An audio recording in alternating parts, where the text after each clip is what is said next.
पालो कन्हैया से कह दो कि दर पर सुधामा गरीब आ गया है, कि दर पर सुधामा गरीब आ गया है। भटकते भटकते न जाने कहाँ से तुम्हारे महल के करीब आ गया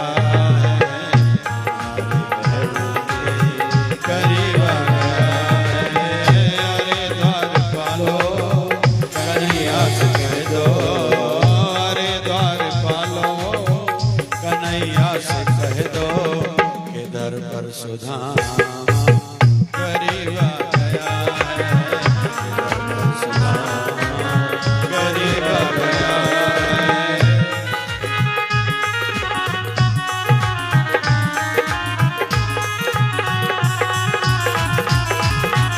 बोली द्वारकाधीश की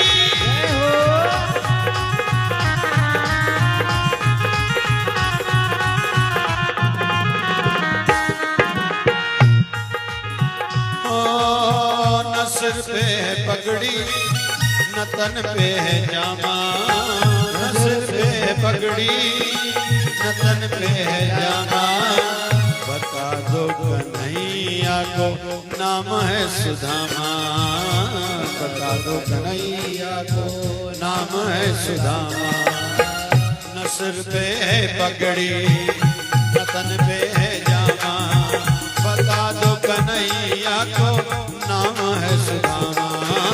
न सिर पे है पगड़ी न तन पे है जामा, बता दो कन्हैया को नाम है सुदामा, बता दो कन्हैया को नाम है सुदामा। एक बार मोहन को जा कर के कह दो, एक बार मोहन को जा कर के कह दो कि मिलने सखावत नसीब आ गया है, कि मिलने सखावत नसीब आ गया है।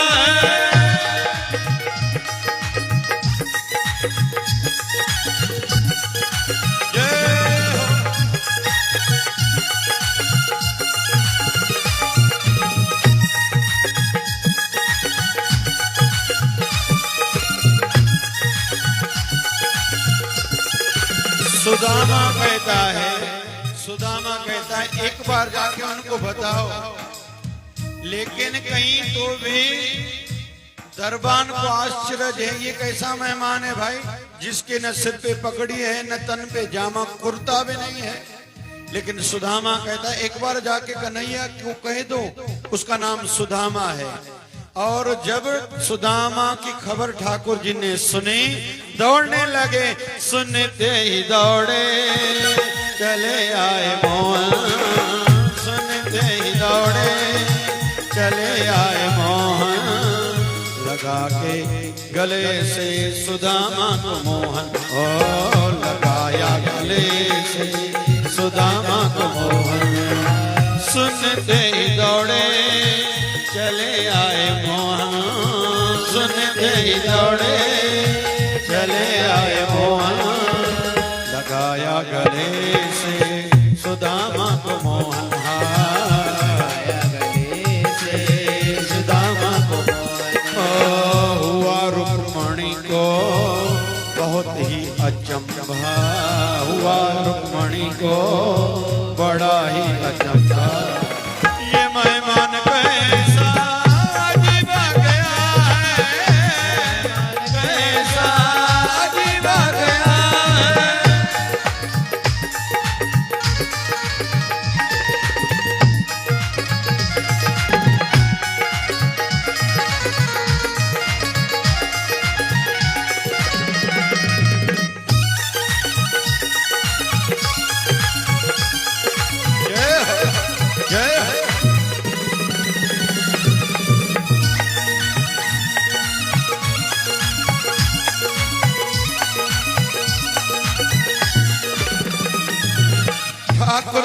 जब सुना, एकदम अपने आसन से उठे हैं ठाकुर जी, दौड़ने लगे, यहां तक कि ठाकुर जी का पीतांबर भी गिर गया। ठाकुर जी दौड़ने लगे, जाके गले से लगाया। मां रुक्मणी को अचंबा आश्चर्य लगा, ये क्या हुआ, ये कैसा मेहमान आया है। ठाकुर जी अंदर लेके आए, अपने आसन पर बिठाया और अपने आंसुओं के जल से उनके पैर धोने लगे।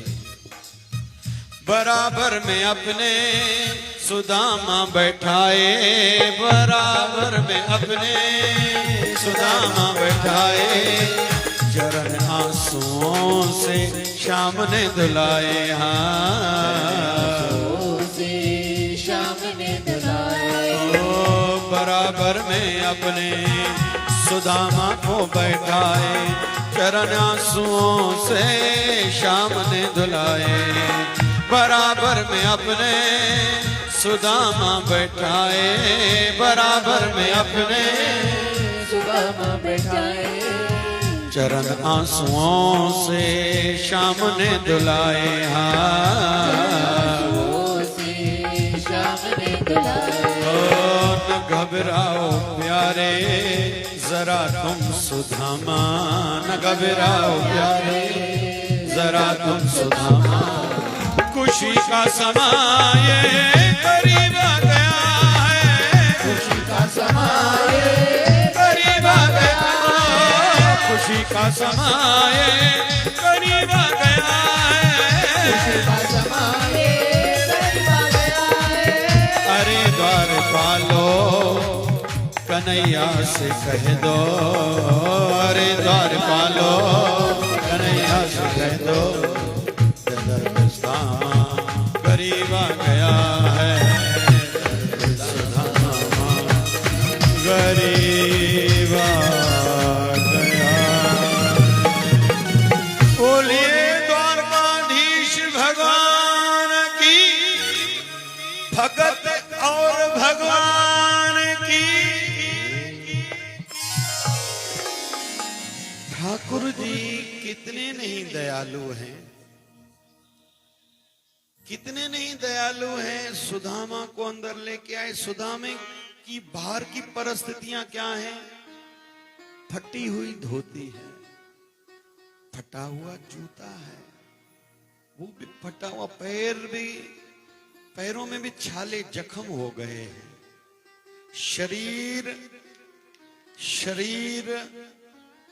कमजोर है, लाठी केवल हाथ में है। ठाकुर जी शरीर पर सोना बहुत पहनते थे, और हमारे हिंदू ग्रंथों में एक रावण की जो लंका थी वो सोने की थी। वैसे भगवान शिव जी ने बनाई थी मां पार्वती के लिए। हमने यज्ञ कराया तो पूछा, महाराज स्वामी दक्षिणा क्या दें, आपने यज्ञ किया है, बोले यही दे दो। रावण को लंका कहां से मिली थी? चाहो ना भाई, हिते भी बाबा महाराज स्वामी बैठा दो भाई।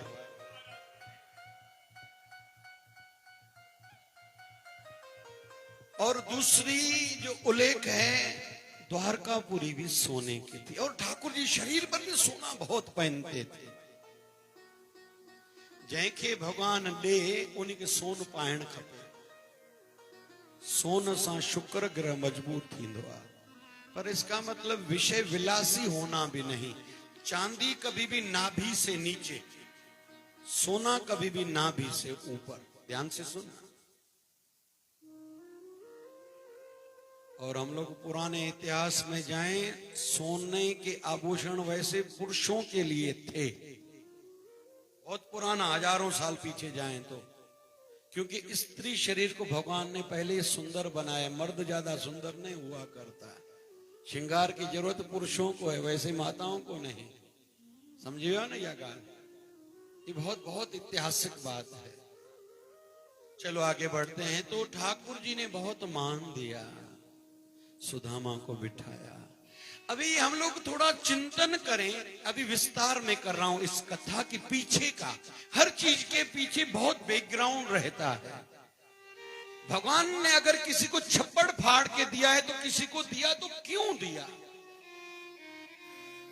बहुतों को लगता है कि भगवान हमारे पूजा के भूखे हैं, कुछ लोगों को लगता है कि भगवान हमारे पदार्थों के भूखे हैं, जबकि ऐसा है नहीं। अरे संसार में भी कोई कितना भी दुखी हो, वो कोई भी पदार्थों का भूखा थोड़ी रहता है। असा सभी भी भूख्या हूं तो छा जाऊं रोटी जा पकवान जा था जाए भंडारे में दे रहा भाई जो तू सको। प्रेम का भूखा हूं मैं,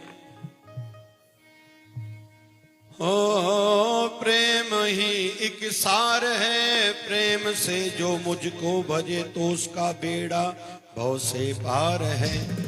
प्रेम बिन जो कुछ भी दे मैं कुछ भी लेता नहीं। प्रेम से एक फूल दे तो मुझे वो स्वीकार है। बांध लेते हैं भगत मुझको प्रेम की जंजीर से, इसलिए इस भूमि पर होता मेरा अवतार है। अन्न धन और वस्त्र भूषण कुछ न मुझको चाहिए, आप हो जाओ मेरा, आप हो जाओ मेरा बस पूर्ण यह सत्कार है।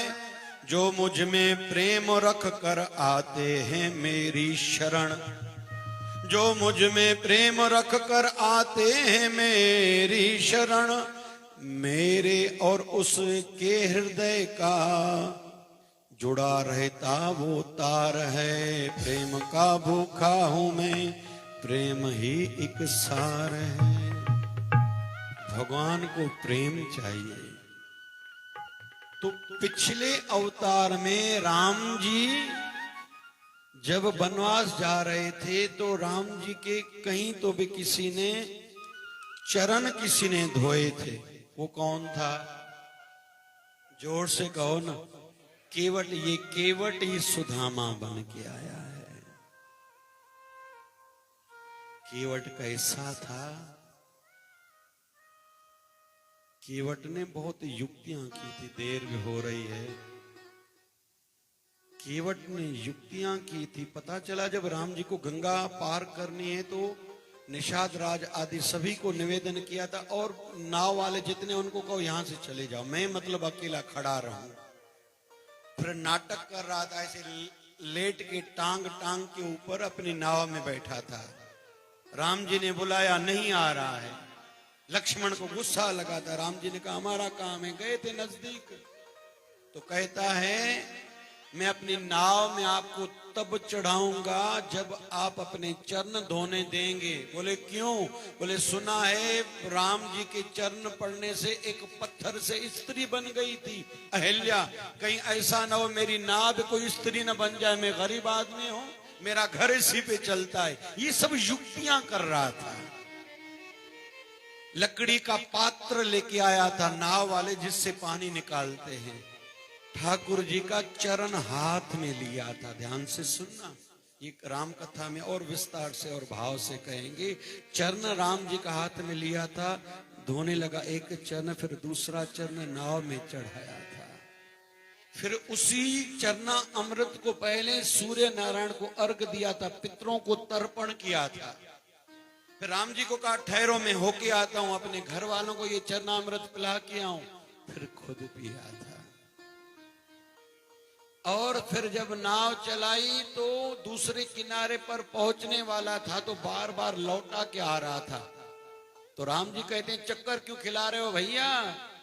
बोले प्रभु 84 लाख में हमें जो चक्कर में आप भटकाते हो कभी सोचा है? आपको तो मैंने 2-4 चक्कर कटवाए। फिर राम जी ने कहा था उत्तराई भाड़ा तो लो। बोले एक जैसे धंधे वाले रहते हैं, एक दूसरे से पैसे थोड़ी लेते हैं। डॉक्टर कभी दूसरे डॉक्टर से पैसे थोड़ी लेता है। लक्ष्मण ने कहा कैसे भाई? राम जी ने कहा ठहरो तो सही। बोले आप भी नावक, मैं भी नावक। आप भी नावक, मैं भी नावक। बोले कैसे? बोले मैं इस किनारे से उस किनारे तक सबको पार पहुंचाता हूं, आप इस संसार भवसागर से उस संसार तक पार सबको पहुंचाते हैं। तो जब उतराई भाड़ा देने के लिए अंगूठी दे रहे थे, मुद्रिका दे रहे थे, तो कहा मैं भाड़ा नहीं लूंगा, मुझे उसके बदले में एक वचन दीजिए। राम जी ने कहा क्या चाहिए? बोले 14 सालों के बाद आप जब लौटोगे इसी नाव में फिर से आप चढ़ोगे। लेकिन रावण का वध हुआ तो राम जी के 14 साल पूरे हुए। भरत को वचन दे के आए थे, भरत ने वचन लिया था एक दिन भी आप देरी करोगे तो मैं आत्महत्या करके खुद को मार डालूंगा। तो राम जी को जल्दी थी, पुष्पक विमान में गए थे। इधर 14 सालों तक रोज भाव से ये देखता था वो नावक, वो केवट कि मेरे राम जी बैठे हैं, मां सीता साथ में है, लक्ष्मण जी हैं, फिर से राम जी का चरण मेरे हाथ में है, मैं चरण धुला रहा हूं, फिर दूसरा चरण धुला रहा हूं, पाँव को पोंछ रहा हूं, तिलक लगा रहा हूं, वो चरणामृत अपने पितरों को तर्पण कर रहा हूं, परिवार को पिला रहा हूं, मैं पी रहा हूं, मैं भाग्यशाली हूं, मेरे राम जी मेरे नाव में बैठे हैं। 14 सालों तक यही काम पूरा दिन करता था, अगरबत्ती घुमाना आदि। उस नाव को धंधे के काम से चलाता नहीं था, पूरा दिन ठाकुर जी के भाव में रहता था। तो ये वही नावक है। पहली बात वो केवट है। थोड़ी पहली बात ये कि सुदामा के ठाकुर जी ने चरण क्यों धोए। अभी आगे थोड़ा बढ़ते हैं। ठाकुर जी ने बहुत उनकी पहले तो सेवा करी, भोजन खिलाया आदि। और उस ठाकुर जी की पटरानियां कितनी हैं? अभी सभी को कहा इसको प्रणाम करो, सुदामा को कहा सबको आशीर्वाद देते जाओ, जो भी प्रणाम करे सुदामा हाथ रखे। एक आई, सुदामा ने हाथ रखा, दूसरी आई, सुदामा ने हाथ रखा, तीसरी आई, हाथ रखा, इशारे से पूछा भैया कितनी है? बोले 20 तो सही ने लाइन तो शुरू थिया, ये लाइन शुरू थी थी से 2 उज्जैन ताई हल जाए। सुदामा थक गया, कैसे करूं? बोले इधर से दया दृष्टि धरो। फिर एक रात ठहरा है सुदामा, ठाकुर जी से सवेरे विदाई मांगने लगा, अनुमति मांगने लगा, मैं चलूं। इस बीच में ठाकुर जी ने कहा सुदामा जो कुछ लाए हो कुछ दो तो सही, मेरी भाभी ने कुछ तो दिया होगा। सुदामा ने इतना वैभव देखा, हम गरीब 3 मुट्ठियां चावल की लाया हूं, वो भी कच्ची, कैसे दूं? देखना तो पड़ता है ना सामने वाला कौन है। सुदामा कहीं तो भी मन ही मन में लज्जित भी है, मन में पीड़ा भी है। मेरा मित्र ऐसा जिसकी दीवारें सोने की, इतना शरीर पर सोना, उसको कच्चे चावल दो।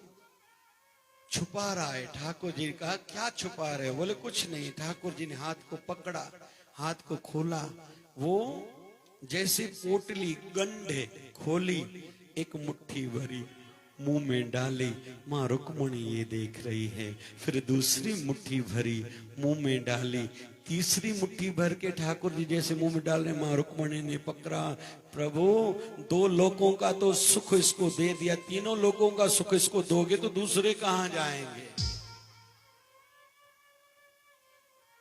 सुदामा ने दूसरे दिन सुबह को अनुमति मांगी, प्रभु मैं चलूं। सुदामा स्वाभिमानी है। स्वाभिमान में और अभिमान में थोड़ा अंतर है। बस स्वाभिमान होना चाहिए, अभिमान नहीं होना चाहिए। लेकिन हद से ज्यादा स्वाभिमान भी ना हो कि दूसरों को वो अभिमान लगे। बहुत गहरी बात है, चिंतन करना। अभी मैं इसको विस्तार से नहीं कहूंगा। स्वाभिमान भी इतना ज्यादा नहीं, हम लोग भंडारे की रोटी नहीं खाते, मतलब ये आपका अहंकार है। डबल दो ना भंडारे में। राजा के मनुस्मृति में आता है, राजा के पास, ब्राह्मणों के पास, गुरु के पास यहाँ जाया जाता है, कन्या के पास, तो जितना लो उससे डबल दे के आओ। ये लेने की जगह नहीं, ये देने की जगह है। गुरु दर पर डबल दो खाओ ना, ये अहंकार है, आपका अभिमान है, ये स्वाभिमान नहीं। हम लोग भंडारा नहीं खाते। साईं संत जे संतन हिकिड़ी ॾाढी गहरी ॻाल्हि ॿुधायांव थो। साईं कंवरराम के विद्या गुरु जिन्होंने संगीत सिखाया था, उनका नाम था साईं हासानंद। ध्यान से सुनना, किरकिर ध्यान से ॿुधे दो, थोड़ा ध्यान से सुनना। उनके शरीर का अंत समय था। उन्होंने कहा कि भैया एक कटोरे में शराब लाओ, एक कटोरे में मांस लाओ।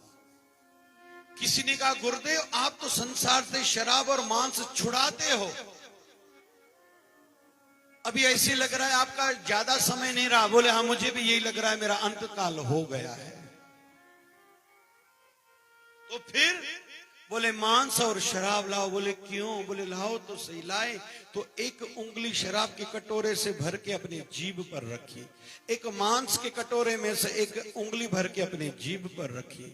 तो कुछ रसिक जो गहरे सत्संगी थे कहा गुरुदेव ये लीला क्या करी? बोले कभी कभी मेरे मन में अहंकार आता था, मैंने कभी जीवन में शराब नहीं पी, मैंने जीवन में कभी मांस नहीं खाया, ये मन में अहंकार आता था।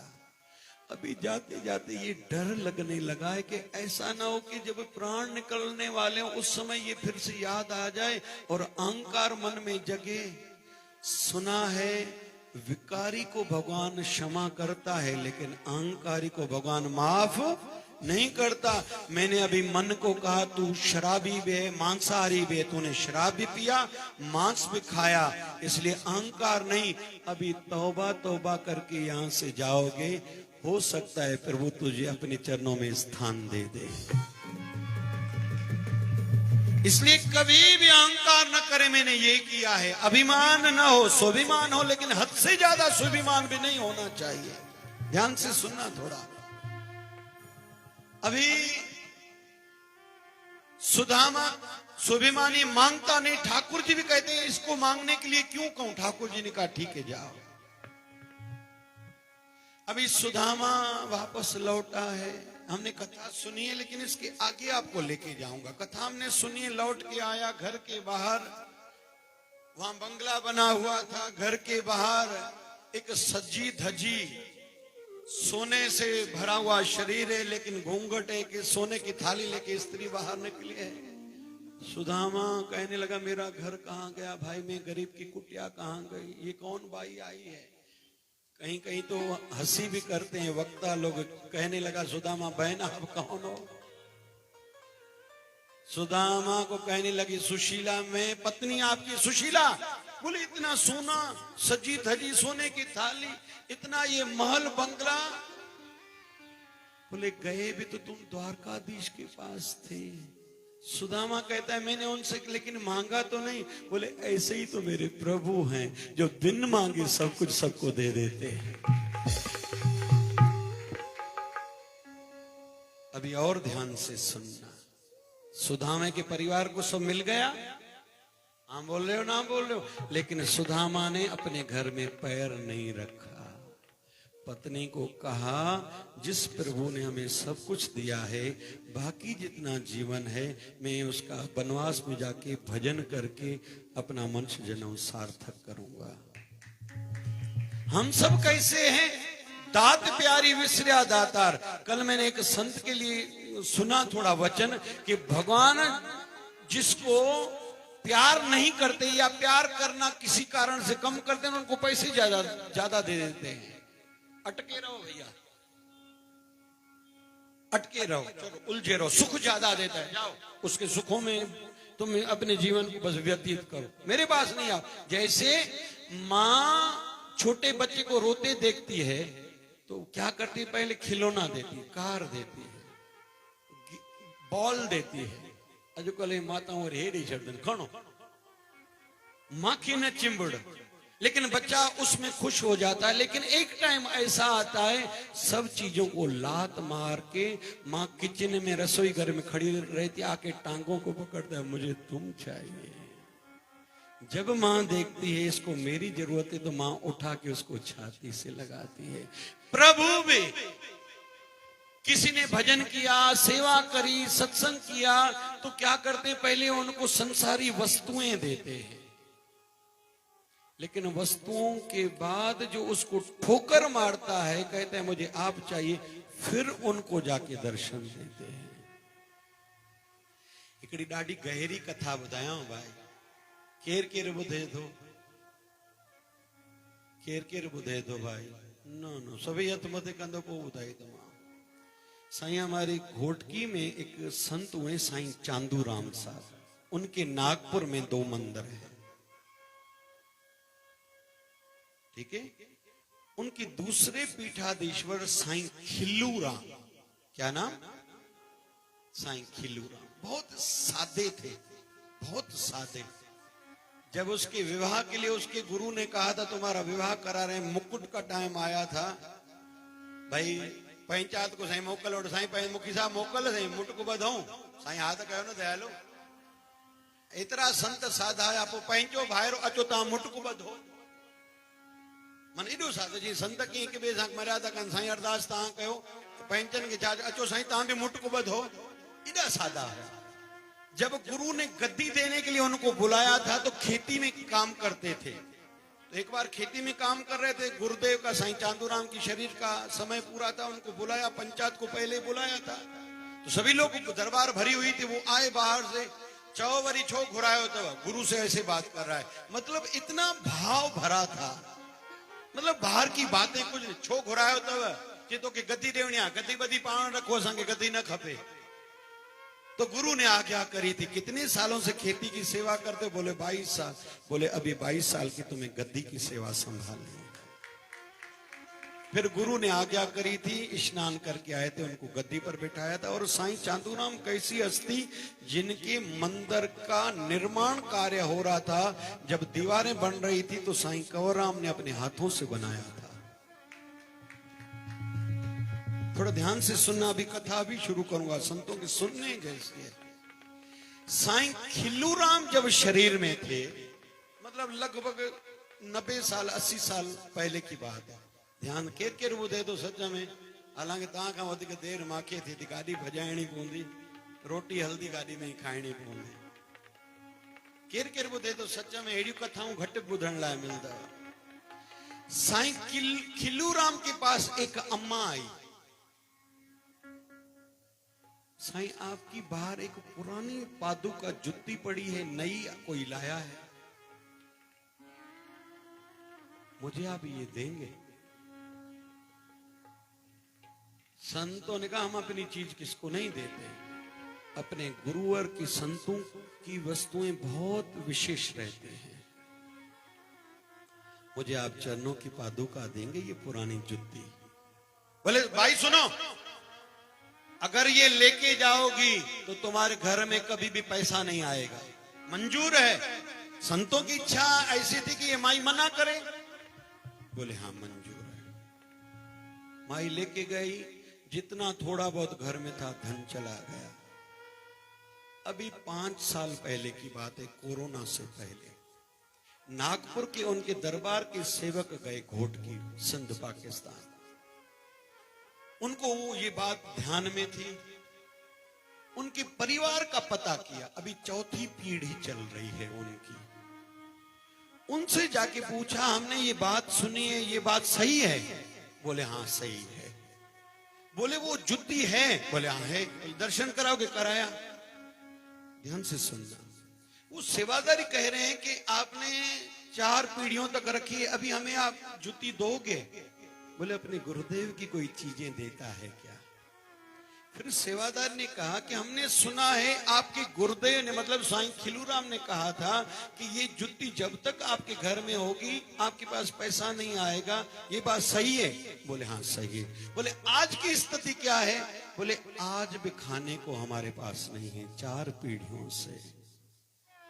तो सेवादारी ने कहा खाने को नहीं तो ये जुत्ती दे दो, हमारा तो आश्रम में मंदिर है, वहां जाके उनके मंदिर में स्थापित करेंगे। बोले नहीं, भले हमें खाने को न मिले लेकिन गुरु की वो पुरानी जुत्ती भी आपको नहीं देंगे।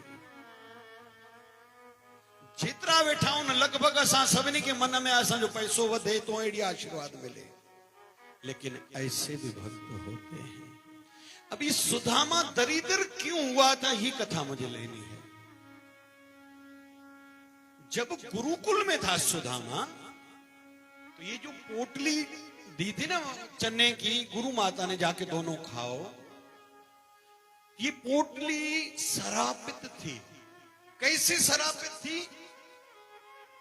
उज्जैन की महाकाल नगरी में एक ब्राह्मण वृद्ध माता रहती थी, जिसका कोई नहीं था। घर घर से मांग के लाती थी, जो मिले वो खाती थी। एक बार 5 दिनों तक किसी ने कुछ नहीं दिया, भूखी थी। भजन संध्या करने वाली थी, गायत्री माला करने वाली थी, भूखी थी। 5 दिनों तक किसी ने कुछ नहीं दिया। 6वें दिन एक घर के पास गई, किसी ने ये चने केवल दिए, 3 मुट्ठी चने।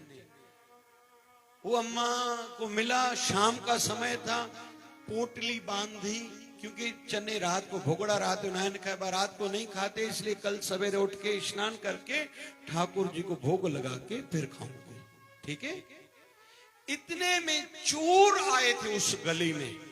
उनको ऐसे लगा ये घर घर से मांग के लाते, इनके घर में तो बहुत सी चीजें होंगी। तो चोर की नजर इस पोटली पर पड़ी। उनको ऐसे लगा इसमें सिक्के होंगे, राशि होंगी, या तो सोने की मोहरें आदि होंगी। वो चोर ये समझ के वहां से लेके भागा। इधर से वो अम्मा ने देखा चोर ने वो चोरी की है मेरी, तो चोर चोर करने लगी। चोर दौड़ता दौड़ता वो पोटली फिर सांदीपनि ऋषि की कुटिया में पीछे से रख के आगे भागा। और इधर से उस ब्राह्मणी माता ने श्राप दिया, मैं 5 दिन से भूखी थी, 6वें दिन का मेरा सब कुछ इसी पर आधारित था। जिसने मेरे ये चने चुराए हैं, फिर जो भी चने खाएगा वो दरिद्र होगा। तो सुदामा को जब गुरु माता ने वो चने दिए थे, सुदामा को आभास हो गया। सुदामा सोचने लगा मैं दरिद्र हूं, चलता है, आधे खाऊंगा अगर तो, लेकिन दूसरे आधर कृष्ण खाएगा। ये दरिद्र हो, मुझे नहीं चलता। मैं जन्म जन्म में गरीब रहूं, दरिद्र रहूं, चलेगा, पर मेरे प्रभु पर कभी आंच ना आए। तो सुदामा की भावना थी मेरे ठाकुर जी कभी भी दरिद्रता न देखे, इसलिए खाया था। तो एक दृष्टि से विद्वान लोग ये भी कहते हैं ठाकुर जी का इतना सोने की जो द्वारकापुरी थी, कहीं तो भी सुदामा भक्त की देन थी। उस दिन चने खाता था तो शायद ठाकुर जी की सोने की ये द्वारकापुरी नहीं होती थी, ठाकुर जी राजा नहीं बनते थे। ठाकुर जी को ये ध्यान में था, इसलिए ठाकुर जी ने इतना आदर सत्कार उनका किया था। और बचपन का यार था। आजकल क्यों पता नहीं, समय बीतने के साथ कोई थोड़ा ज्यादा धनवान क्या बना, बाल्यकाल के दोस्तों को, मित्रों को, सगे संबंधियों को भूलता जाता है। गरीब नहीं भुलाता, गरीब नहीं भुलाता। जितना धन में, पद में, प्रतिष्ठा में, पढ़ाई में, पैसे में जो बढ़ा, याद ही नहीं है। इस सुदामा की गाथा से और मैं विस्तार से लेता हूं, समय को ध्यान में रखते हुए मैं कथा पूरी करता हूं। आगे हम लोग बढ़ते हैं। जरासंध की कथा की ओर बार बार आक्रमण करता था, लेकिन फिर भी मर नहीं रहा था, क्योंकि जरासंध दान बहुत करता था। सवेरे उठ के, लेकिन सिर झुका के। ठाकुर जी ने इतने राक्षसों का वध किया, जरासंध का नहीं किया। क्यों? क्योंकि जरासंध सिर झुका के दान बहुत करता था। एक बार भगवान ने पांडवों के साथ मिलकर योजना बनाई, साधु रूप धारण किया, दान लेने को गए। जब भगवान साधु वेश में दान लेने के लिए आए, दान मांगा, जरासंध से। जरासंध ने कहा क्या चाहिए? बोले आप जो भी दे दो। बोले क्या चाहिए? बोले ज्यादा से ज्यादा क्या मांगोगे, मेरा राज्य मैं तो आप लोगों से फिर भी छीन सकता हूं। ऐसी चर्चाएं चल रही थी तो इतने में हाथ पांडवों का आगे बढ़ा। उन्होंने देखा कि इधर निशान है, मतलब ये तीर कमान चलाने वाले हैं। तीर कमान चलाने वाले हैं मतलब क्षत्रिय हैं, ये ब्राह्मण नहीं है, फिर साधुओं का भेष इन्होंने क्यों धारण किया है। जरासंध कहने लगा, भैया आप लोग तो क्षत्रिय लग रहे हो, ब्राह्मण हो नहीं, साधु के भेष में आए हो, कौन हो, जल्दी अपना रूप सामने, निज रूप में सामने आओ। तो ठाकुर जी सामने आए। जरासंध कहता है, कृष्ण तुम बचपन से ही टेढ़े हो, जन्म लिया आधी रात को, मां को तकलीफ दी, सवेरे दिन को नहीं ले सकते थे, मुकुट भी पहनते थे टेढ़ा, बंसुरी भी रखते हो टेढ़ी, पैर पैर पर सीधे खड़े कभी नहीं होते, टेढ़े खड़े होते हो। तुम्हारा कोई नाम कृष्ण ले तो जुबान भी करनी पड़ती है टेढ़ी। अरे मुझसे युद्ध लड़नी थी तो सामने आके कहते थे ना, रूप बदल के क्यों आए हो। लेकिन सुनो, मुझे तुमसे लड़ाई नहीं करनी, क्योंकि लड़ाई की जाती है बराबरी वाले से, मुझे तुमसे नहीं, मैं तो तुझे कब का जीत जाऊं। तुम में से ये भीमसेन मजबूत है, मैं इससे लड़ाई करूंगा। ठाकुर जी ने कहा, मैं भी तुम्हारे साथ लड़ना नहीं चाहता, अपने हाथों से मारना नहीं चाहता। क्यों? क्योंकि जिसको मैं मारता हूं अपने धाम भेजता हूं, मुझे अपने धाम में नहीं भेजना। अभी भीमसेन की और जरासंध की युद्ध शुरू हुई, लेकिन मल्ल शुरू हुई। 27 दिन तक युद्ध चालू रही।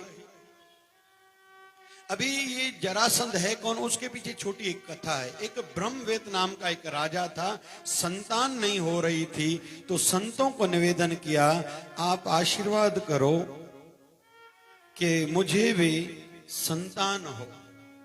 संतों ने एक फल दिया। राजा ब्रह्मवेद की 2 पत्नियां थी, थोड़ा ध्यान से सुना, इसको में भी सीखने को मिलेगा। बीच आ रहा है फल, एक पत्नियां 2, किसको खिलाऊं? फिर दोनों को आधा आधा करके खिलाया। दोनों को 9 महीने के 10 दिन के बाद आधा आधा बेटा जन्मा। कभी भी जो संतान के लिए संतों से फल मिले, चाकू से कभी भी नहीं काटना चाहिए। खबर होंदा ना भाई, खबर तो मां हला पो, खबर तो पोरी मां ते वे छा क्या भाई। पाण सभी गुनाहगारों भाई ना, मुझ जैसे पापी पे तेरी नजर है, तेरा शुक्र है प्रभु, तेरा शुक्र है।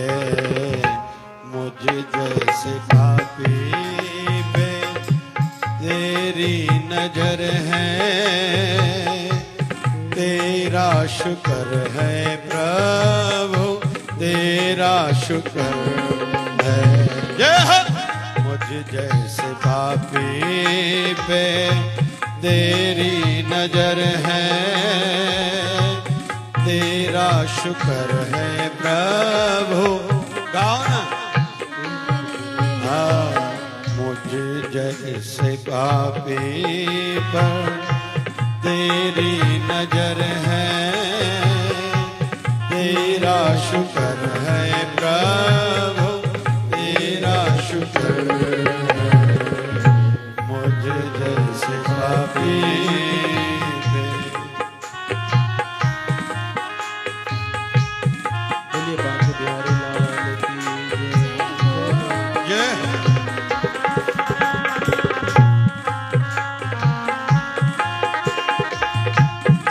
गुणों को मेरे तुमने भुलाया, गुणों को मेरे तुमने भुलाया।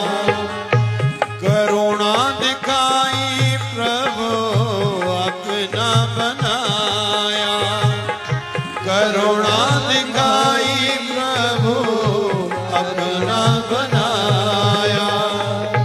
जीवन की राहों में चलना सिखाया। मुझ जैसे पापी पे तेरी नजर है,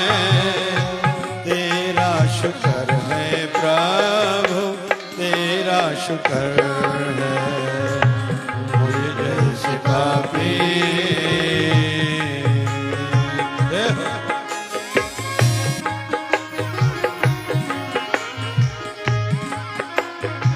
बोल पुरुषोत्तम भगवान की जय हो।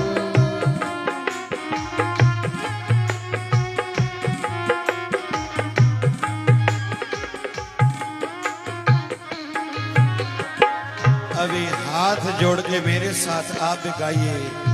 अब तक निभाई जैसे आगे निभाना, अब तक निभाई जैसे आगे निभाना, चौखट से अपनी ना हमको हटाना, चौखट से अपनी ना हमको हटाना, चरणों में अपने देना ठिकाना, मुझ जैसे पापी पे तेरी नजर है, तेरा शुक्र है प्रभु तेरा शुक्र है, मुझ जैसे पापी पे तेरी नजर है, तेरा शुक्र है प्रभु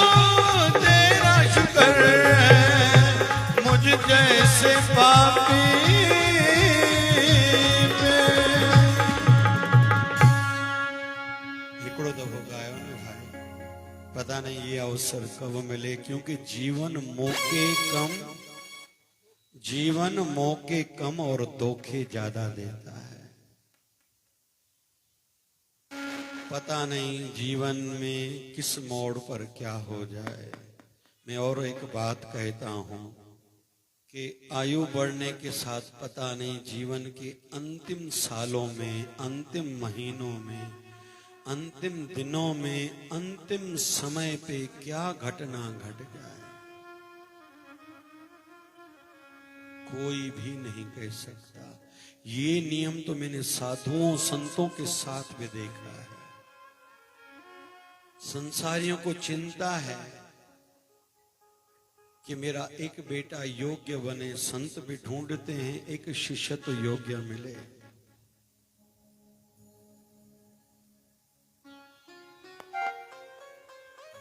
कहते हैं शिरडी वाले बाबा ने एक बार कड़वी नीम को हाथ लगाया, वो मीठी हो गई। शिरडी वाले बाबा ने कहा ये जड़ वस्तु कड़वी में से मीठी हुई, लेकिन मैंने सबको प्यार सिखाया, इनमें से कोई भी कौड़े में से मीठा नहीं हुआ है। और ऐसी भी मान्यता है, शिरडी वाले बाबा ने कहा था सभी ने कौड़ियां ही मुझसे मांगी हैं, पैसे चाहिए, ये चाहिए, ये चाहिए, ये चाहिए। जो भगवान ने मुझे हीरे दिए थे बांटने के लिए, उसका खरीदार कोई आया ही नहीं। इसलिए जो भगवान ने विशेष चीजें हमें दी थी, वही चीजें खुद के साथ लेके जा रहा हूं, भगवान को लौटा के दूंगा, वैसा कोई खरीदार मिला ही नहीं। मुझ जैसे पापी पे तेरी नजर है, तेरा शुक्र है प्रभु तेरा शुक्र है। गाओ।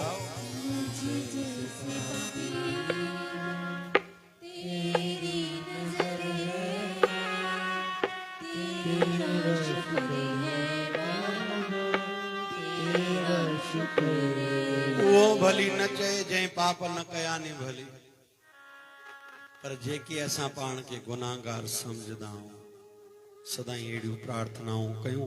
फिर जरासंध की कथा, बृहत्वीत राजा जो था, बृहत्वीत राजा था, उनको एक फल मिला, आधा आधा दोनों पत्नियों को खिलाया, दोनों को आधा आधा बेटा हुआ। राजा ने अच्छा शुगुन नहीं माना, रात को जाके दोनों आधे आधे शरीर बच्चों के जंगल में फेंक आए। वहां एक राक्षसी रहती है जिसका नाम है जरा। उन्होंने देखा जरा ने दोनों बालकों को लिया और जी जी जी मतलब प्राण, जी जी कह के दोनों आधे आधे शरीर को मिलाया, शरीर पूरा हो गया। उससे बना था जरासंध। तो जरासंध बीच शरीर से कमजोर है।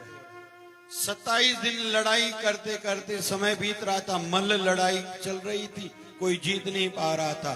ठाकुर जी ने कहा भीमसेन को, जब आज लड़ाई लड़ो मेरी ओर देखना। तो लड़ाई शुरू हुई उस दिन की। भीमसेन फिर भी नहीं देखता। ठाकुर जी ने एक कंकड़ लेके मारा।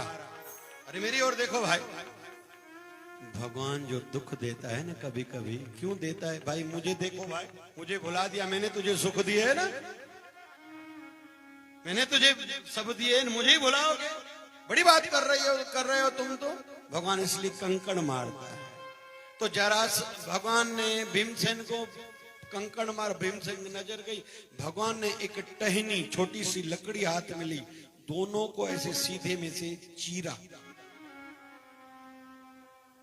भीमसेन समझ गया, जरासंध के दोनों टांगों को लेके ऐसे चीरा, फेंक दिया, वो फिर से जुड़ गए। फिर भगवान ने इशारे से कहा मेरी ओर देखो।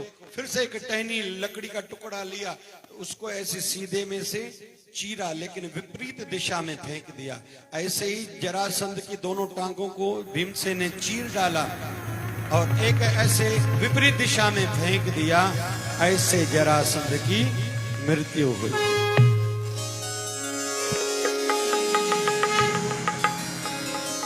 इस कथा से क्या सीखने को मिलता है? भगवान इशारे देता है। भगवान, जोर से कहो ना भगवान, लेकिन करना खुद पड़ता है। एक दफे वताए फकीर के आयो, मन में चवंदा नी भगवान सभिनी के खाराईंदो आ, अज मां कुछ कंदुम न। छाजे? जोर सां चओ न भाई। वताए फकीर ॿुधो अथव भाई? सिंधिन में मस्त फकीर थियो आहे भाई। वताए फकीर जो अॼु मां कुछ कंदुम न, ॾिसां भगवान खाराए तो। शहर जे ॿाहिरों वञी हिकिड़े वण ते वेही रहियो। चई भगवान कुछ न खाईंदो मां, कंदो मां, ॾिसां तूं मूंखे खाराए तो। भगवान जो नियम आई, कुछ कर त ॾियां, ईअं कीअं? योगा योग हिकिड़ी बारात लंघी, उन वण हेठों वेठा। मुखी साहब चयो बाबा थालियूं खोलियो, थालियूं पायो। पहिरों हिकिड़ी भगवान जो भोग लॻाइण लाइ थाली ठाहियो, वरी कंहिं ब्राह्मण कंहिं फ़क़ीर लाइ थाली ठाहियो, पोइ न्याणी खे खारायो, पोइ भंडारो हलायो। हाणे भगवान वारी त भावना सां रखियऊं, चए ब्राह्मण या फ़क़ीर हिते काथूं अचे। हाणे उहो सॼो उन वण जे हेठों थिए पियो, ख़ुशबू वञे पई।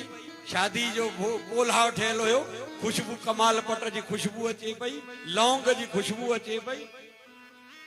वताए फकीर हीअं ई ॾिसे त मुंहिंजे हेठूं आई आहे। भगवान वेझो आंदो थी, मुंहिंजो रिज़िक, मुंहिंजी रोटी वेझो आंदी थी, पर भगवान मथे बि पुॼायसि न। भगवान बि चई ईअं मां तोखे छो ॾियां? वताए चयो हाणे कीअं कयां? थोरी खंघ अथसि त कंहिंजे मुखी साहिब नज़र यार लॻे थो मथे कोई फ़क़ीर वेठो, रोटी थाली ॾे। जीअं ॾिनऊं त वताए फ़क़ीर हथ मथे कर, जो भगवान तूं ॾींदो आहे, पर खंघिणो पाण खे पवंदो आहे। समझे हो ना गाल? माना रोज हिते खंघ तो अची जा। परमात्मा इशारे, ये जो दुख देता है ना, इशारे देता है, लेकिन आगे संभलना खुद को पड़ता है। सतर्क हो जाओ, अभी भी कुछ बिगड़ो नहीं। गुरु ग्रंथ साहब में ये वाणी बहुत है, अब भी कुछ बिगड़ो नहीं। नवी पाचे गुरु तेग बहादुर जी महाराज ने ये वाणियां बहुत उच्चारण करी, अब भी कुछ बिगड़ो नहीं, अभी भी तुम्हारे पास समय है। इसलिए कहते हैं होली हर साल यही सिखाने आती है, जो होली सो होली, जेको थी वयो सो थी, अभी से नए बनो। कहते हैं चंद सूर्य नारायण रोज नया दिखता है, जल क्यों चढ़ाया जाता है? बाकी तो लाभ है दुनिया भर के। जिसके भी शरीर में रोग है, दवाई असर नहीं कर रही है। सवेरे उगने वाला सूर्य, स्वामी जी कह रहे थे, सवेरे लाल लाल सूरज के दर्शन होते हैं। उस समय पहले आप स्नान करो, ब्रह्म मुहूर्त में सूर्य जब लाल लाल उगे, उसको जल चढ़ा, ओम सूर्य नमः, ओम सूर्य नमः, और फिर हाथ जोड़ के निवेदन करो, हे सूर्य नारायण, मेरे शरीर में जो पीड़ाएं हैं, दुख हैं, वो कम करो। इतने से दुख की पीड़ा कम होने लगती है। और सूर्य रोज नया है, हर रोज नया दिखेगा। वैसे ही परमात्मा, हम सब जब नींद से उठते नया दिन लगता है। जो हो गया, रात गई, बात गई, अभी नए सिरे से कोई काम शुरू करो। आगे वर्णन आता है, बाणासुर नाम का एक दैत्य है, 12 घंटे शिव जी का श्रृंगार करता है, शिव जी से प्रेम है, योगा योग। वहां से संत गुजरे, संतों ने देखा ये बड़ा शिव भक्त है, 12 घंटे शिव जी की पूजा करता है। संतों ने कहा, भैया तुम्हें हम मंत्र देते हैं, मंत्र तुम अगर वो जपोगे तो शिव जी दर्शन देंगे। 12-12 घंटे तक पूजा करते हो।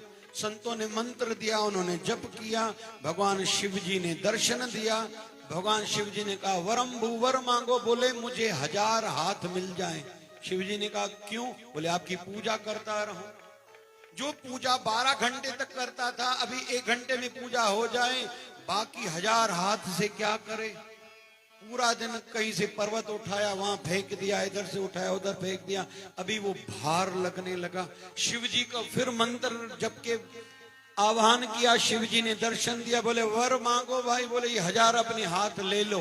शिव जी ने कहा, हम देना जानते, लेते थोड़ी हैं भैया, तुमने मांग के लिया है।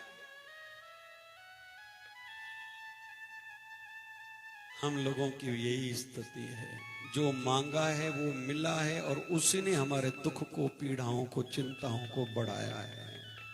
हाँ कहता ना कहता, मुझे बार मंगजे मंगजे मंगजे, अलाए जो गुरु बुद्ध ही न तो मंग ईंदे नो सब ऐसा बरोबर कंदा है। समझी विया? हाँ नथो चवाते नथो चवा। अभी शिव जी ने कहा कि तेरी इस पीड़ा से छुटकारा तुम्हें भगवान श्री कृष्ण करेंगे, तुम्हारी युद्ध उनके साथ होगी। बाणासुर कहता है, मैं भगवान से लड़ाई कैसे करूंगा? शिव जी ने कहा, चिंता नहीं करो, चिंता नहीं करो। तो बाणासुर ने शिव जी को कहा, आप मुझे वचन दीजिए, जिस समय द्वारकाधीश सामने लड़ाई करने के लिए आएंगे, आप मेरी ओर से रहेंगे। शिव जी ने कहा, ठीक है। अभी बाणासुर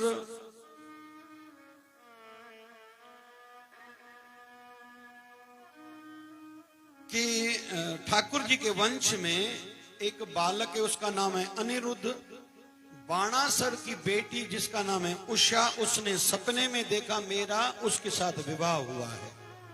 बाणासुर की बेटी का नाम है उषा, उसने सपने में देखा मेरा अनिरुद्ध से विवाह हुआ है। उसकी एक सहेली थी, ये विस्तार फिर शिव कथा में लिखा है जो अभी बोलने जा रहा हूं। उसकी एक सहेली थी,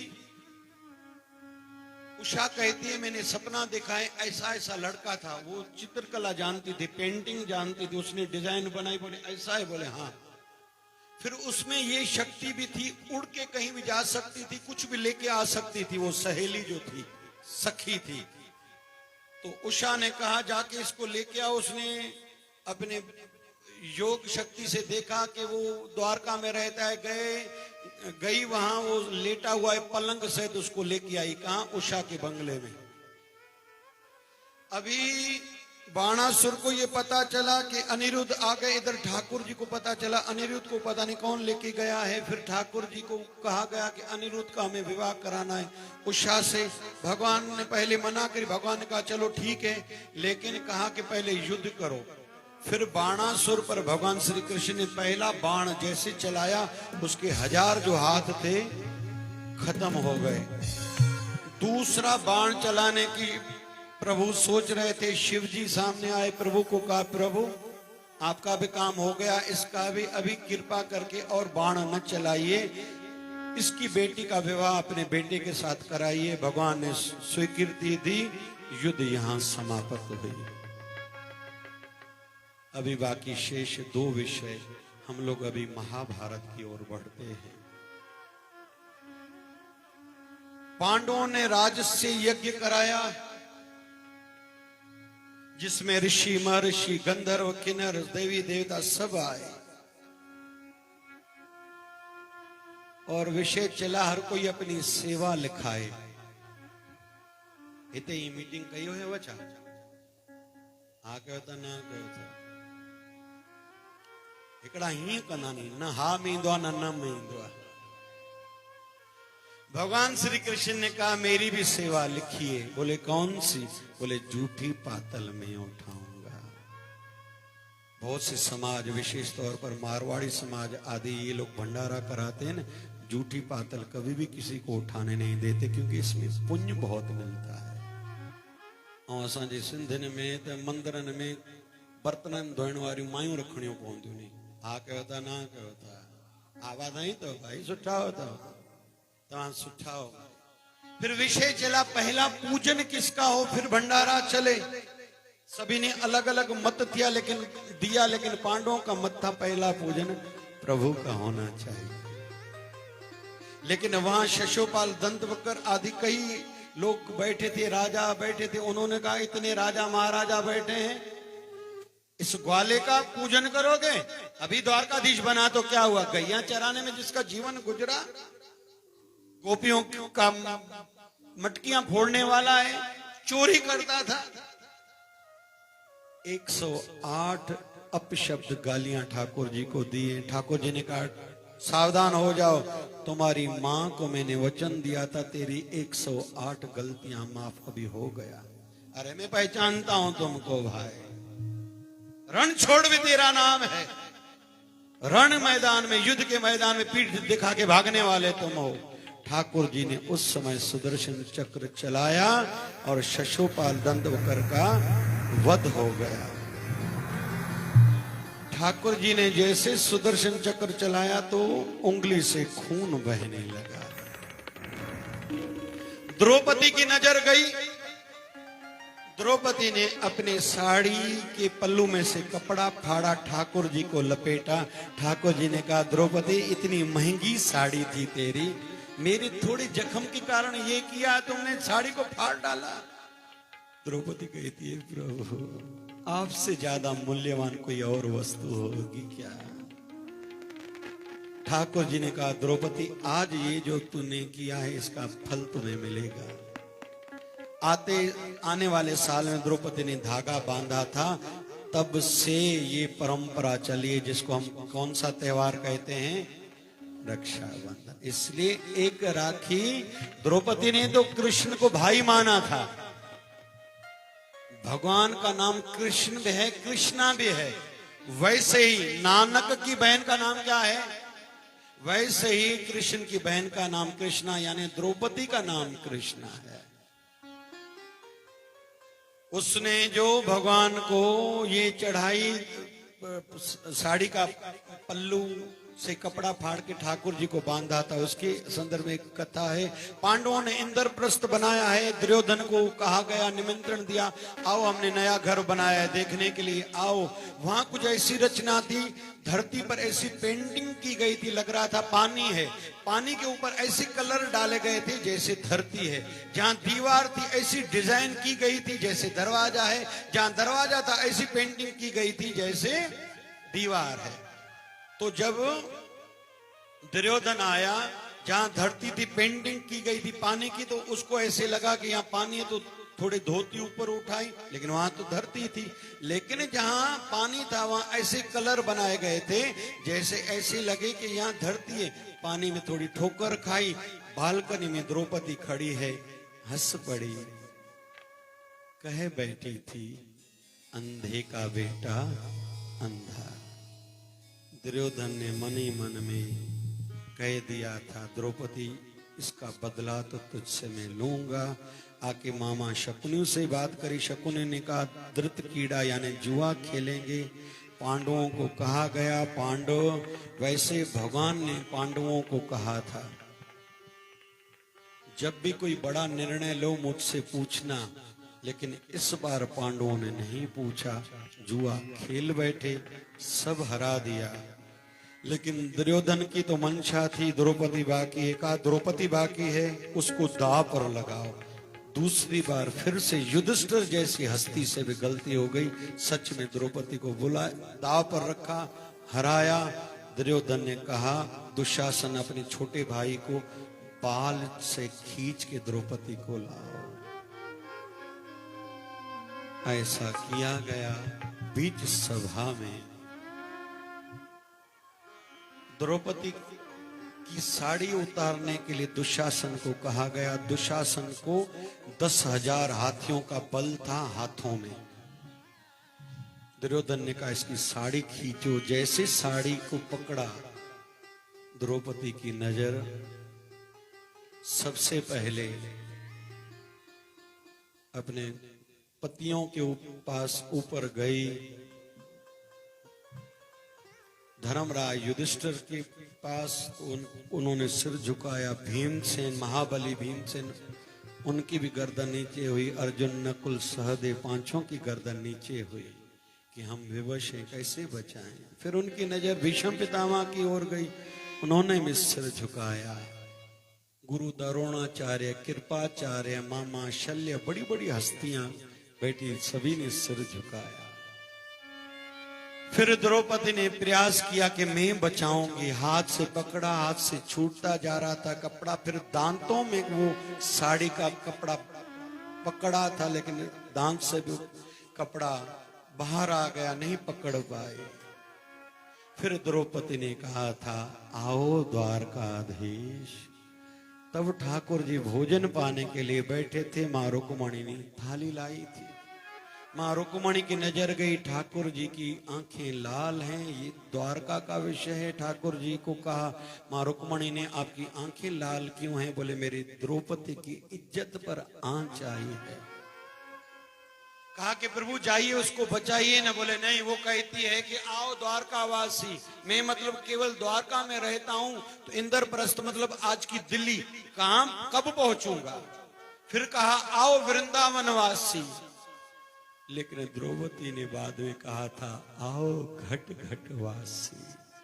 जैसे कहा, ठाकुर जी खड़े हुए। द्रौपदी, मां रुक्मणी ने कहा, कहां जा रहे हो? बोले, अभी वो मुझे हर घट में हूं, सब जगह में हूं, कल कण कण में हूं। अभी उसका विश्वास पक्का हुआ। ठाकुर जी वहां गए और चीर अवतार, कपड़े का अवतार माना जाता है। उस छोटे से कपड़े के बदले में जो उंगली पर लपेटा था, करोड़ों साड़ियां दे के ठाकुर जी ने द्रौपदी की लाज बचाई थी।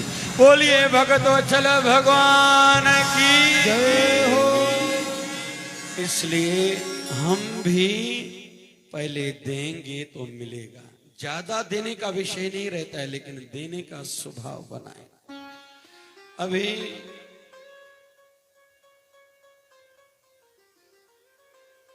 पांडवों को वनवास मिला, दुर्योधन ने वहां भी उनको लाक्षागृह आदि कई तकलीफें दी।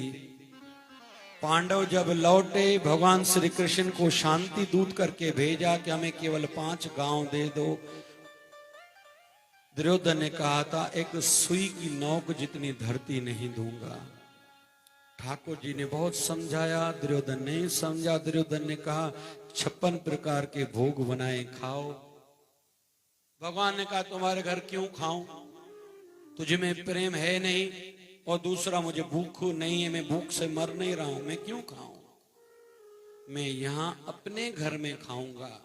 दुर्योधन कहता है, आप द्वारका के, यहां आपका घर कहां आया?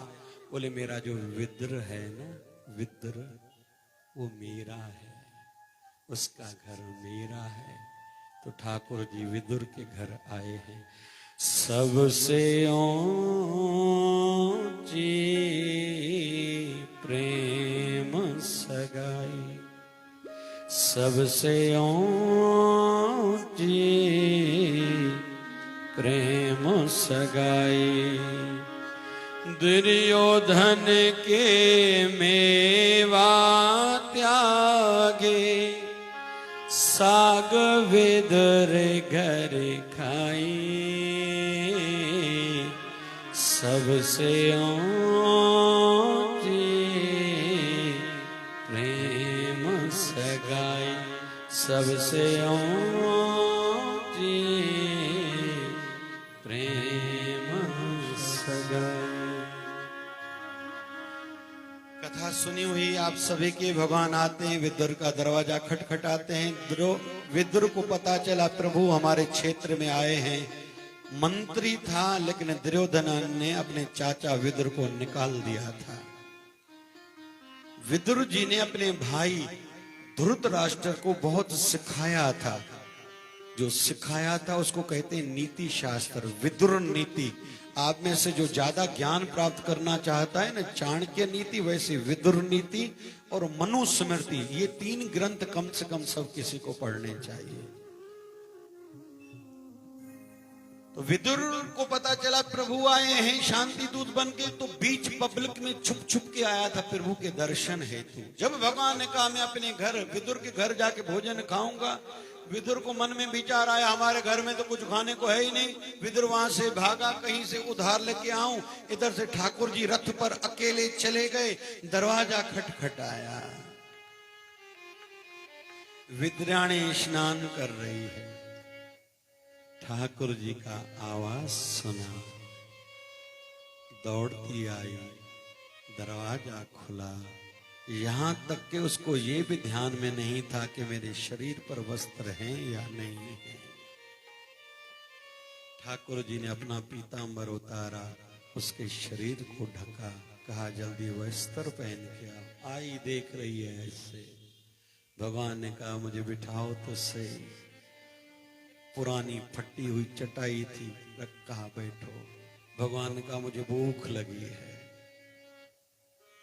कहीं तो भी छींके पर कंदरी केले पड़े थे, उतारे, वो भी रखे हुए सड़े हुए, छिलका उतारा, केला फेंका, छिलका ठाकुर जी को दिया। ठाकुर जी खा गए। दूसरा केला छीला, छिलका उतारा, केला फेंका, छिलका ठाकुर जी को दिया, ठाकुर जी खाते गए। तीसरा केला वो भी सड़ा हुआ, छीला, केला फेंक दिया, छिलका ठाकुर जी को दिया, ठाकुर जी खा रहे हैं। इतने में विदुर आ गया। अरे ये क्या कर रही हो विदुरानी? प्रभु को तुम छिलके खिला रहे, केला नीचे फेंक रही हो। अरे अरे मुझसे गलती हुई। अभी फिर चौथा केला जैसे छीला, ठाकुर जी को केला खिलाया। ठाकुर जी ने कहा इसमें वो रस नहीं है जो छिलके में आनंद था, क्योंकि छिलके में एक निस्वार्थ प्रेम था। तो भगवान काय का भूखा है? जोर से कहो ना भाई।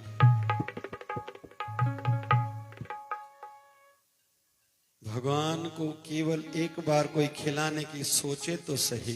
कौन कहता है भगवान आते नहीं? कौन कहता है भगवान आते नहीं? माँ यशोदा के जैसे खिलाते नहीं, माँ यशोदा के जैसे खिलाते नहीं। अच्युतम केशवम कृष्ण दामोदरम, अच्युतम केशवम कृष्ण दामोदरम, राम नारायणम जानकी वल्लभम, नारायणम जानकी वल्लभम। मेरे राम मेरे राम राम राम राम राम, मेरे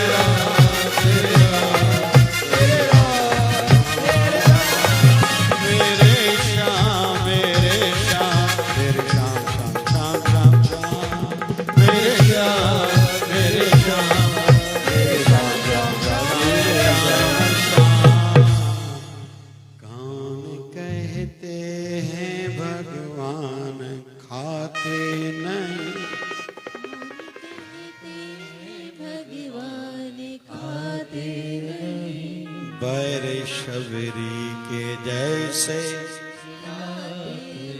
कौन कहते हैं भगवान नाचते नहीं?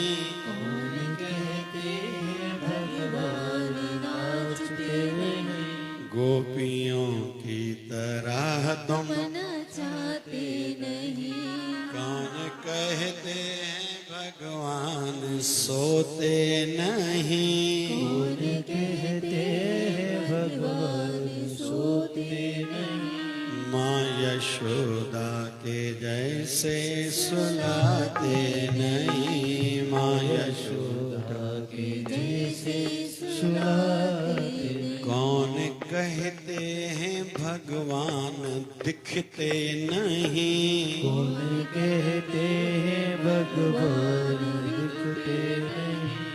तुम मंदिर में आके तो देखते नहीं, तुम मंदिर में आके तो देखते नहीं। भगवान तो है न भाई, हमें पुकारने में देरी करते हैं। अभी महाभारत युद्ध पूरी हुई, ठाकुर जी ने कृपा करी, पांडवों की जीत हुई, कौरवों की हार हुई।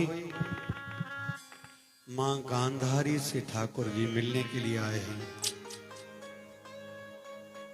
किससे?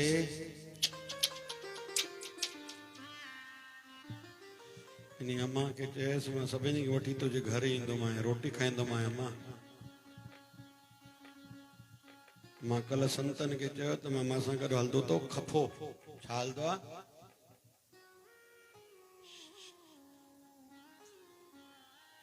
बंदि थी वियो भाई, तार हिलाइनि था न। मां सां गॾु केरु हलंदो आहे?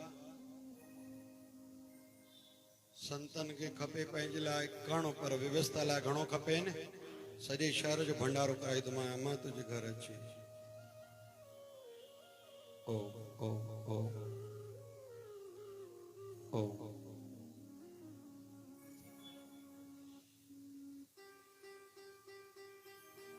ओ ओ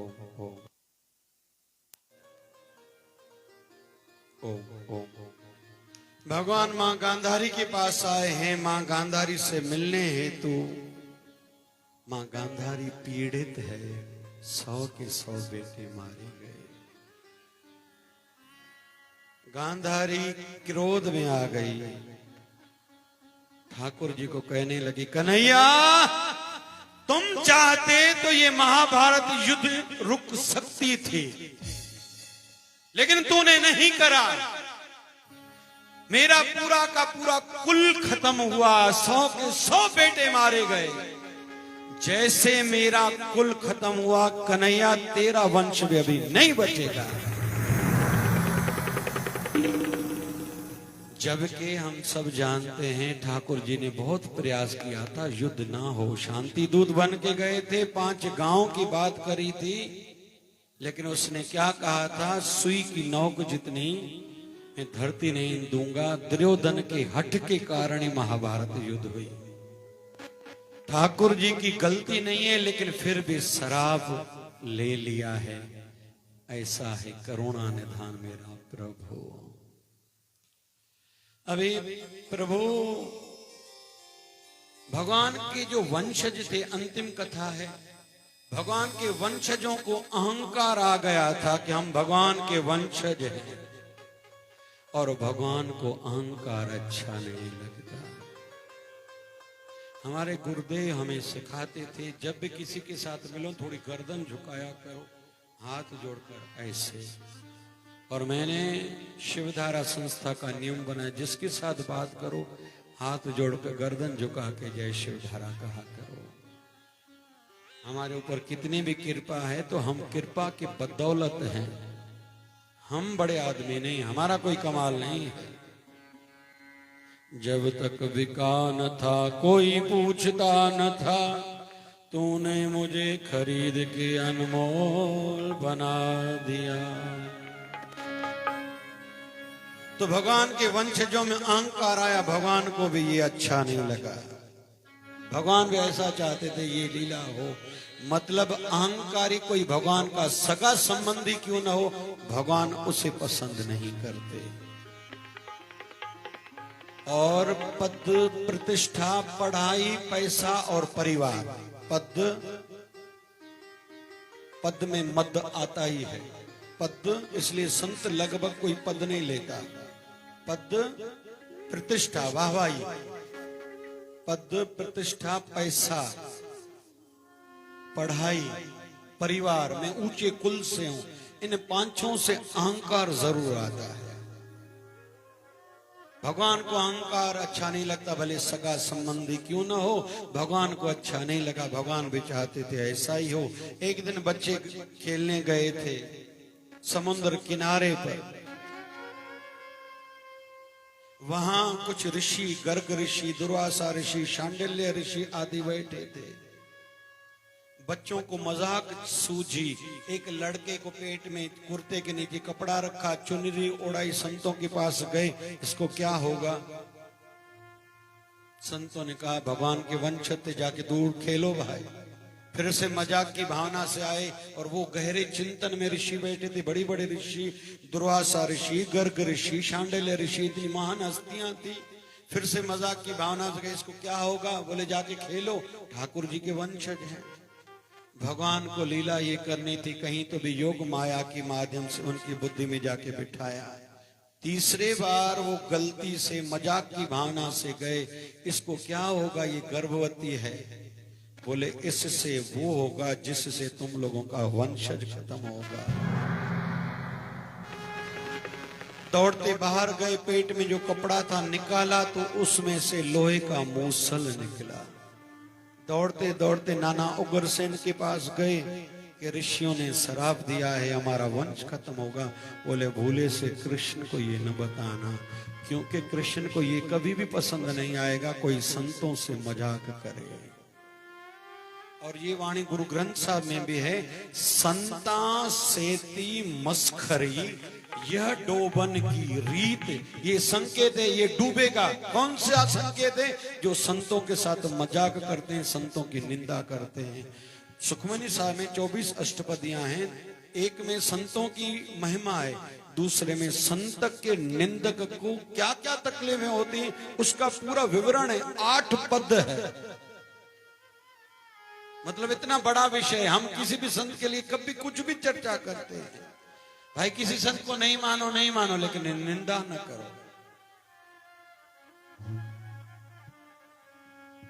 नाना उग्रसेन ने कहा, ये लोहे का मूसल टुकड़ा लो, पानी पर समंदर पर जाओ, इसको घिसो पत्थर पर। बालक दौड़ते आए, पानी पर घिसा, जो छोटे छोटे पार्टिकल्स लोहे के थे उसमें से घास उपजी, थोड़ा लोहे का टुकड़ा बचा, पानी में फेंक दिया। एक मछली ने निगल लिया। एक शिकारी शिकार करने आया था, शिकार नहीं मिला तो वो मछली पकड़ने गया, मछली वो मिली, पेट चीरा, लोहे का टुकड़ा मिला तो उसने एक तीर बनाया। अभी ठाकुर जी के वंशजों ने शराब पी, एक दूसरे से लड़ते झगड़ते एक दूसरे को मार डाला। बड़े बड़े परिवारों में भी इस प्रकार की बातें दिखाई देती हैं।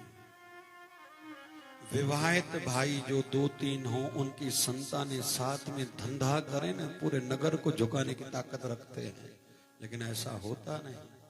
विवाहित भाई मतलब अलग, फिर उनकी संतान भी अलग, इसलिए हम लोग ज्यादा जल्दी बढ़ नहीं पाते। ठाकुर जी के वंशज एक दूसरे को मार करके खत्म कर दिया। अभी भगवान श्री लीला ने अपने समाप्त शरीर की लीला को देखते हुए माँ यशोदा से मिलने गए, नंद बाबा से, वसुदेव से, माँ देवकी से, ग्वालों से, गोपियों से और राधा जी से। गोपियों को कहा कुछ चाहिए, सभी गोपियों ने कुछ न कुछ मांगा, ठाकुर जी ने दे दिया। ठाकुर जी को कहने लगी, गोपियां आप हमारे साथ रहिए। ठाकुर जी ने कहा, चिंता नहीं करो, मैं पहले भी कभी वृंदावन को छोड़ के नहीं गया और आगे भी मेरा वास सदैव वृंदावन धाम में रहेगा। जय बोलिए वृंदावन धाम की जय। मां देवकी ने कहा, हे कन्हैया, मैं तेरे लिए ही तो जीवित थी, तुम मुझे छोड़ के जा रहे हो। तेरे से पहले भी 6 भाई तुम्हारे, मेरे 6 बेटे जिनको मैंने जन्म दिया, कंस ने उसको मार डाला, या तो मुझे वो दो। ठाकुर जी ऊपर के लोकों में गए, 6 के 6 भाई लाए, मां देवकी को दिया, उसको खुश करके दिया। अभी ठाकुर जी ने राधा रानी को देखा, राधा रानी को कहा, मेरी जो अमानत बंसरी थी ये आगे भी तुम अपने पास ही रखना। मतलब हम लोग जो इतनी चर्चा सुनते हैं, ठाकुर जी ने केवल 10 सालों से भी कम, मतलब 5 सालों तक बंसरी बजाई है। और जिसके घर में गुस्सा, लड़ाइयां, झगड़े ज्यादा हो ना, घर के मंदिर में एक बंसरी रख लो, झगड़ा कम होगा। घर के मंदिर में शालग्राम और छोटा सा शिवलिंग जरूर हर कोई रखे, एनर्जी बनी रहेगी, शक्ति बनी रहेगी। फिर ठाकुर जी उद्धव से मिले हैं, ज्ञान की वार्ताएं चली है, 24 गुरुओं के संदर्भ में चर्चा हुई। अभी उद्धव ने कहा प्रभु अभी आप जो जा रहे हो धर्म की रक्षा कौन करेगा, क्योंकि महाभारत के समय में भी आपने रक्षा करी, कंस के समय पे भी आपने धर्म की रक्षा करी, अभी आप जो जा रहे हैं तो धर्म को किसके सहारे छोड़ के जा रहे हैं। भगवान ने कहा मेरा शरीर जा रहा है, मेरी शक्ति नहीं जा रही है, मेरी शक्ति मेरा वास सदैव इस भागवत महापुराण में रहेगा और इस भागवत महापुराण के सहारे में संसार को छोड़ के जा रहा है। तुम इसका प्रचार प्रसार करना, ये मेरा ही रूप है, ये भागवत महापुराण मेरा ही वांग्मय रूप है। जो उसका रसपान करेगा उसकी भक्ति बढ़ेगी, मोक्ष मिलेगा, धर्म की रक्षा भी इससे होगी। अभी ठाकुर जी जाके एक वृक्ष के नीचे लेटे हैं। वो गांव है आज वेरावल, आज की डेट में वो गांव है वेरावल। बाल का तीर्थ उस क्षेत्र का नाम है जहां भगवान जाके लेट गए, टांग टांग पर रखी थी, लेटे लेटे, घना जंगल था, पत्ते ही पत्ते थे। इतने में वो शिकारी जो था जिसने तीर बनाया था, शिकार करने के लिए आया, उसको ऐसे लगा ठाकुर जी के चरणों में जो मणि थी चमक रही थी, उसको लगा कि ये हिरणी की आंख है, जोर से तीर चलाया। वो जाके ठाकुर जी के श्री चरण में लगा। शिकारी आया कि जैसे हिरणी मर गई होगी, देखता क्या है कि ठाकुर जी के श्री चरण में वो तीर लगा है। क्षमा मांगने लगा। ठाकुर जी ने कहा नहीं भैया, हम शरीर की लीला समाप्त करने जा रहे हैं, तो ऐसा सोच रहे थे तेरी उधार भी चुकाते चले। बोले मेरी उधार? बोले हाँ, पिछले अवतार में मैंने छुप के तुम्हें मारा था, तुम सुग्रीव के भाई थे, और इस अवतार में तूने मुझे तीर छुप के मारा, हम दोनों का हिसाब बराबर। अभी देवता गण आए, प्रभु को कहने लगे प्रभु आपके शरीर का, लीला का, अवतार का समय पूरा हुआ है, कृपा अपने वैकुंठ धाम चलिए। ठाकुर जी अपने निज धाम वैकुंठ धाम पधारे। सुखदेव जी महाराज कहते हैं ए राजा परीक्षित, कथा भी पूरी हुई, लेकिन जब तक मैं यहां रहूंगा तक्षक नाग तुम्हें डसने के लिए यहां नहीं आ सकता। मैं चाहूं तो तुझे अमर भी बना सकता हूं। परीक्षित कहता है प्रभु मुझे कुछ नहीं चाहिए, अभी मुझे वो मिल गया जिसके लिए योगी जन हजारों लाखों सालों तक तपस्या करते थे। अभी मौत भी आए मुझे कोई चिंता नहीं है, मैंने अमरता पद आपकी कृपा से इस भागवत कथा सुनने के माध्यम से प्राप्त कर लिया है। तो भागवत का लाभ हम अंतिम इस कथा का सुन रहे हैं। जो भागवत कथा सुनता है उसको मरने का भय नहीं रहता, क्योंकि हर किसी को लगता है कहीं मैं मर न जाऊं, ये न हो जाए, वो न हो जाए। भागवत का ये बड़े में बड़ा फल है, मरने का भय मिटता है। तो सुखदेव जी महाराज वहां से प्रस्थान करने लगे। राजा परीक्षित ने प्रणाम किया, योगासन में बैठे, 10वें द्वार पर सहस्त्रा चक्र पर प्राण चढ़ाए हैं। इतने में से सेब में से तक्षक नाग निकला है, जिसने पहले एक वृक्ष को डसा, हरा भरा वृक्ष सड़ गया। फिर आगे राजा परीक्षित के शरीर को डसा, जो श्राप दिया था ऋषि कुमार ने, शरीर जल के राजा परीक्षित का भस्म हो गया। लेकिन उसने पहले ही अमरता पद पा लिया था। यहाँ कथा समापन होती है। प्रभु को हम सब निवेदन करें कि ऐसे ही हम सबको अपनी कथा से, भजन से, अपने श्री दर्शन से, चरणों से, संतों से जोड़े रखें। हो सकता है जीवन में गलतियां पाप ज्यादा हो जाएं, किसी नीच योनि में जाएं, ऐसा भी हो सकता है, लेकिन फिर भी अपने चरणों की भक्ति हमें प्रदान करें। हम जैसे भी हैं तो अपने प्रभु के। हमारी गुरु भक्ति दृढ़ बनी रहे, हमारी आस्था, हमारी श्रद्धा, हमारा प्रेम बढ़ता रहे। इस कथा के माध्यम से हमें ये आशीर्वाद मिले। और इस कथा में जिन्होंने भी जो भाव रखा, हमारे स्वामी जी, स्वामी गुरुचरण दास जी ने जो अपने आत्मिक कल्याण के साथ साथ, नगर के कल्याण के साथ साथ विश्व शांति के कल्याण की भावना रख के ये आयोजन कराया था, ठाकुर जी उनकी वो मनोभावना भी पूर्ण करे। और मुझसे कोई वाणी में गलती हुई होगी तो ठाकुर जी क्षमा करेंगे। यहाँ कथा पूरी हुई, मूल पाठ उधर चलता है। कथा में रस भरने के लिए अधिकतर कथाएं कहने का प्रयास हर वक्ता, हर व्यास करता है, लेकिन छूटता बहुत कुछ है। हम अल्प बुद्धि हैं, कई गलतियां हमसे होती हैं, तो एक छोटा सा मंत्र पढ़ने से वो त्रुटियों की कमी पूरी हो जाती है, पूर्णता आती है। आइए उस छोटे मंत्र का जप करें। ओम हरये नमः। जपो।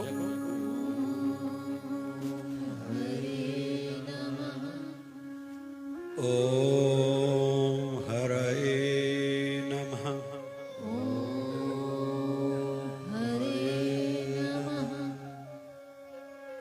ओम हरये नमः।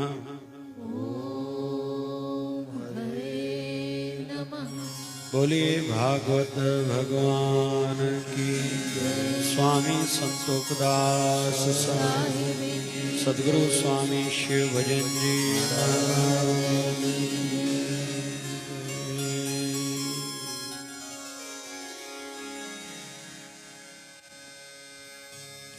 राधा ढूंढ रही किसी ने मेरा श्याम देखा, राधा ढूंढ रही किसी ने मेरा श्याम देखा, श्याम देखा घन श्याम देखा, श्याम देखा घन श्याम देखा। राधा ढूंढ रही किसी ने मेरा श्याम देखा। हाँ जी, राधा ढूंढ रही किसी ने मेरा श्याम देखा। राधा तेरा श्याम मैंने बरसाना में देखा, राधा तेरा श्याम मैंने बरसाने में देखा। राधा तेरा श्याम मैंने कूंज गलन में देखा, राधा तेरा श्याम मैंने कूंज गलन में देखा। बंसरी बजाते हुए ओ राधा तेरा श्याम देखा, मैंने बंसरी बजाते हुए ओ राधा तेरा श्याम देखा। बोलिए बांके बिहारी लाल की जय।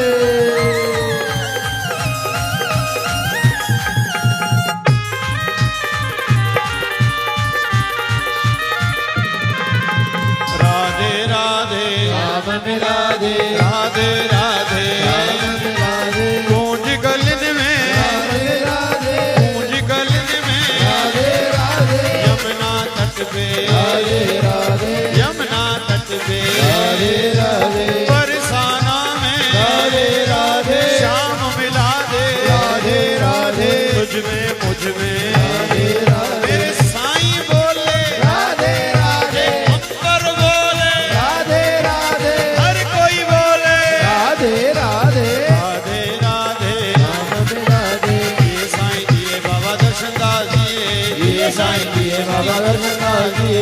भेजे मुझे मंजो मालिक संस्कारो दिए, भेजे मुझे मंजो मालिक संस्कार दिए। खेर जिए, खेर जिए, गाई दिए गाई दिए। सुन के नाम आया तेरा, मैं तो सुन के नाम आया, सुन सुन के के नाम आया तेरा, मैं तो सुन के नाम आया।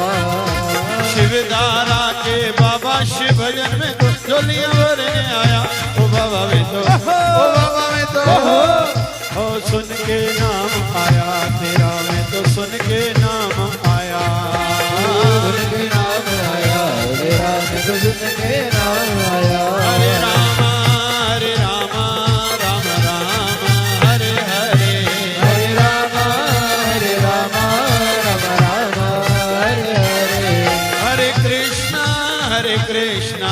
कृष्णा कृष्णा हरे हरे हरे कृष्णा